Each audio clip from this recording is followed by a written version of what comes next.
ফ্যাসিবাদ বিরোধী আন্দোলনে গেল 15 বছর বিএনপির অসংখ্য নেতাকর্মী প্রাণ হারিয়েছেন বলে দাবি করেছেন দলের মহাসচিব মির্জা ফখরুল ইসলাম আলমগীর। বিকেলে এক স্মরণ সভায় কথা বলেন তিনি। এদিকে দক্ষিণ এশিয়াকে এগিয়ে নিতে একসাথে কাজ করতে সম্মত হয়েছে বিএনপি ও পাকিস্তান। ইমরুল হাসানের আরেকটি রিপোর্ট। সাবেক রাষ্ট্রদূত সিরাজুল ইসলাম সবুজকে স্মরণ করতে শুক্রবার একত্রিত হয়েছিলেন রাজনীতিক, কূটনীতিক, শিক্ষাবিদ সহ তার বন্ধু বান্ধবরা। কর্মময় জীবনে নানা দিক তুলে ধরে সিরাজুল ইসলামের স্মৃতির প্রতি শ্রদ্ধা জানান তারা। বলেন, দেশ একজন দেশপ্রেমিক কূটনীতিককে হারিয়েছে। বৈষম্য বিরোধী ছাত্র আন্দোলনে নিহতদের স্মরণ করার পাশাপাশি আওয়ামী লীগ সরকারের বিরুদ্ধে আন্দোলনে নেতাকর্মীদের কথা উল্লেখ করেন বিএনপির মহাসচিব। এই সংগ্রামে শুধু এই 2 মাসের জন্য শহীদ হয়েছে তা নয়, 15 বছর ধরে অসংখ্য মানুষ শহীদ হয়েছে।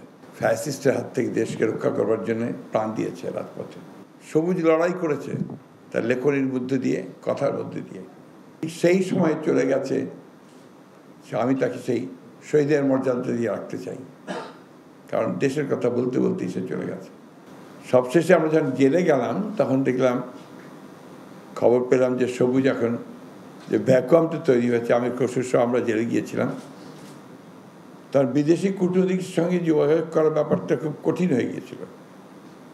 সেই সময় সবুজ সেই ঝুঁকি নিয়ে, অনেক ঝুঁকি নিয়ে সে সেই দায়িত্ব পালন করেছে।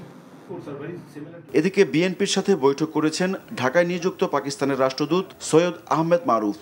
বিএনপি চেয়ারপারসনের গুলশান কার্যালয়ে এই বৈঠকে দ্বিপাক্ষিক বিষয় ছাড়াও আলোচনা হয় আঞ্চলিক নানা ইস্যুতে।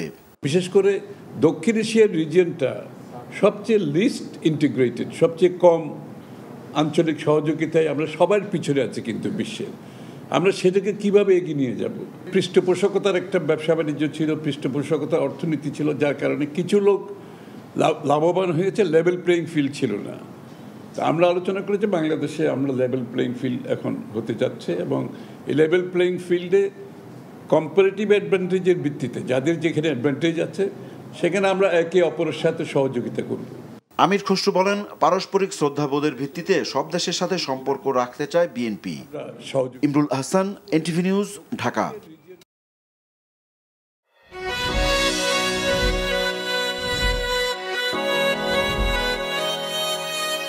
এই শুনছো, উঠো না। আমি বলবো একটু ঘুমাই। তোর বাইরে লেগে 1 কাপ চা বানাই দে। ভাইয়া, চাই কি চিনি বেশি দিব নাকি কম? 2 চামচ লবণ দিয়ে দে। চোখে চেয়ে হাত ছুঁয়ে আছে সাজানো, পথ চলা কথা বলা যেন শেষ না। আমি যে বিয়ে করছি, আমার যে বউটা একটু ঘোরা উচিত, কারো মাথায় আছে? থাকি পথে আসলে তুমি বুঝি রাঙা রথে বিভোর হয়ে থাকি প্রতিটি ক্ষণ। ডাক্তারের কাছে যাবো স্যার।